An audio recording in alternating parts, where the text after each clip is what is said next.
Welcome back to the Ex-Homeschoolers Club. That's right, it's the best ex-homeschooler podcast this side of the internet. I'm your boy, Jacob Gooden, and we're hanging out. You and me, myself, and I, we're doing a solo today. And what the heck are we even talking about? Well, I got asked this question this week, and I've been asked this question a couple times, but what is an ex-homeschooler, right? How do I define it? What is the definition there? Am I one? All these types of things. And so, anyway, so let me give you my definition, and then we'll get into some of the more nuance about it, okay? This is how I define an ex-homeschooler. Someone who has experienced homeschool and lived to tell the tale, okay? This could be a student or a teacher. It could be someone who was homeschooled for 3 days. It could be someone who was homeschooled for their entire educational experience, right?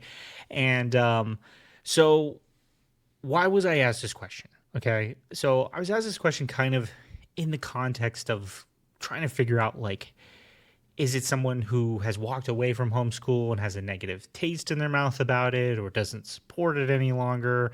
Is it, more my case of what I believe it's somebody who just went through it, right? They did the thing. They were homeschooled. They're no longer homeschooled, but it's still part of our identity, okay, whether we like it or not. Unfortunately, it is. And it kind of led me down this path of even looking at the bigger picture of, like, why have I made this such a big part of my identity in the more recent years? And it kind of stems from this place of, like, after high school, so if you don't know, I was homeschooled all the way through high school. And when I moved to college, I didn't tell a lot of people I was homeschooled. I really hid it for a little bit. Some would argue I didn't hide it very well, but I did hide it. I told people I went to private school and that was more, my jam. But I didn't want that to be the defining characteristic of who I was when I got to college. I knew that there was preconceived notions. A lot of people know the preconceived notions, right? That you're antisocial, that you're a weirdo, that you went to prom with your sister in the basement, like all those types of things. And I didn't want that. I wanted my experience at college to be a fresh start for me, to be this new thing, and I could just go and make a new version of myself, right? And and what's interesting is that, like, as time has gone on, right, and things have shifted in my life, and I kind of reclaimed the homeschooler brand a little bit for myself, and that was who I was. And part of the reason for that was I started to see the strengths and the weaknesses of having grown up in a situation like that.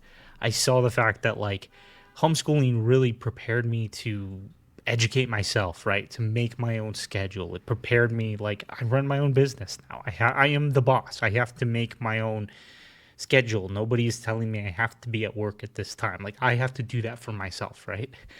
And so those are all things that I learned in my time being a homeschool kid, right? I had to get up in the morning. I had to accomplish my, English lesson and my math lesson. And yeah, I could have had, like, my parents, maybe breathing down my neck a little bit. But, like, overall, they really gave it to me to be like, you run the ship. You do the thing. Now, of course, there's also weaknesses, right? I could argue my education in certain areas isn't super strong, right? I don't feel really solid in my understanding of science, right? Things like that.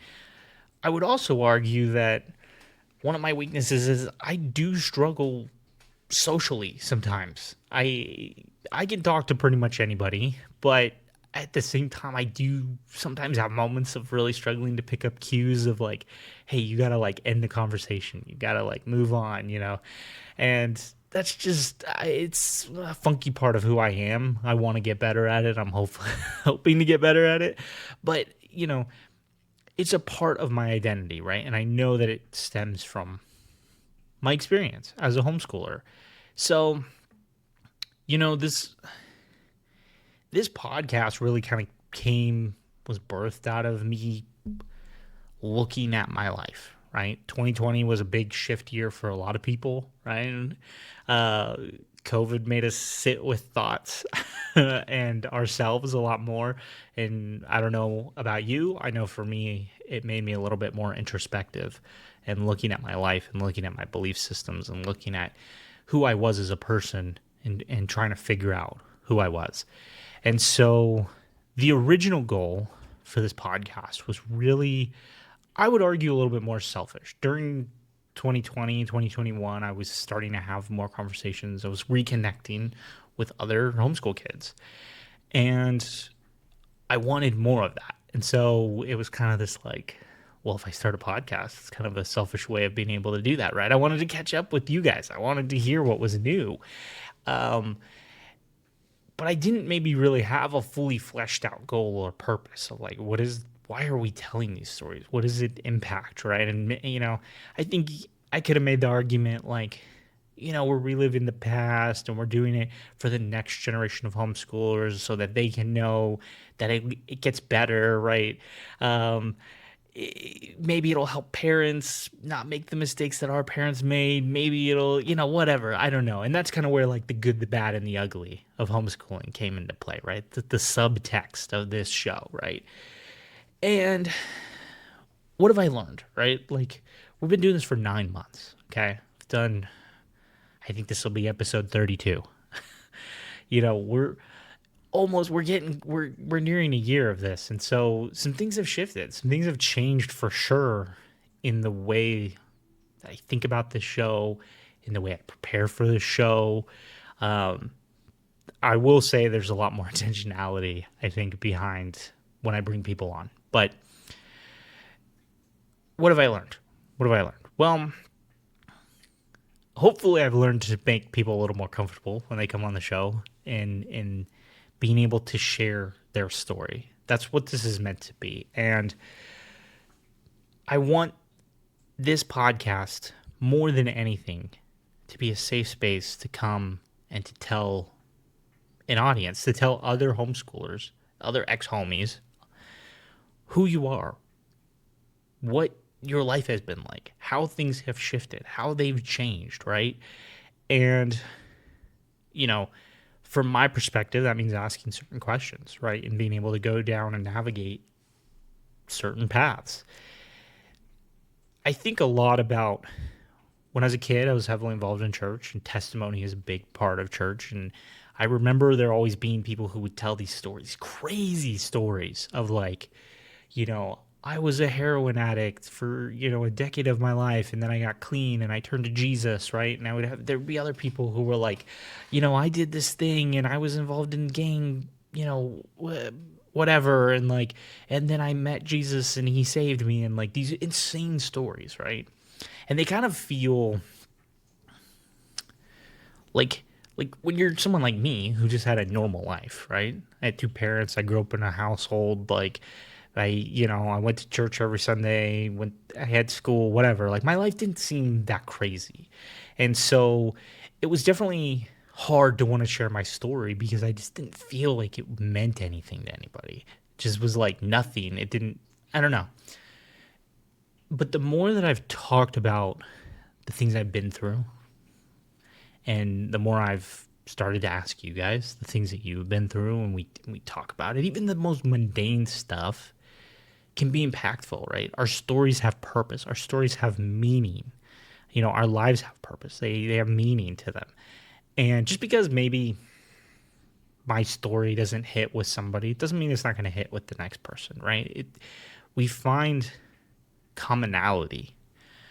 And that's what has built this community, hopefully. I hope so, at least. But I've really learned that I firmly believe that no story is too boring to share. And that we each have a unique voice. We each have a unique story. And I want this to be a place that we can share those things. So, that being said, I'm going to keep it short. We're at like 11 minutes right now. It's going to be a really short episode. But that being said, if you've got a story that you want to share, I want to hear it. I want to have you on the show. I want you to share it with my friends, this audience, right? I want this to be a place that can be safe for anybody and everybody. And that's why, sometimes when I ask questions and I have certain people on, conversations go a certain direction. We talk about certain things and maybe I don't push back or I don't make my side of the story quite as known. It's because that's not always the purpose. The purpose is to let people tell you who they are. And like I said, I think we find commonality, we find family, we find connection inside of that. So, like I said, you want to come on? You got a story you want to share? Let me know, okay? Shoot me an email, exhsclub@gmail.com. I want to hear from you. I really do. Or if you don't have email, I don't know why you wouldn't have email, but if you don't have email or whatever, you can hit me up in the DMs, exhsclub on Instagram, Threads, TikTok. I'm trying to think where else it is. I think those are the main 3 social platforms, but you can find me. Drop it in the, review section of the podcast. Or the, comment section of this video, wherever you're at, put a little thing, shoot me a little message. I'll do my best to get back to you.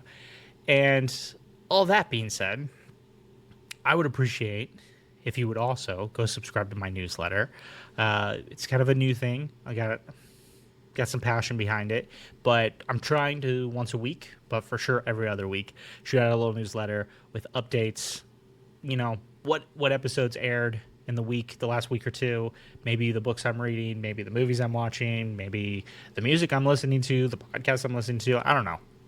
It's still getting built out. But if you want me in your inbox, that'd be awesome. The first link below is going to be that. So I don't know what else to say. If you're an ex-homie, if you're an ex-homeschooler, or you identify as an ex-homeschooler, awesome. Welcome to the club. With that being said, I think I'm going to wrap things up. I know this has been super short. I appreciate you guys. And until next week, we'll see ya. All right. Peace.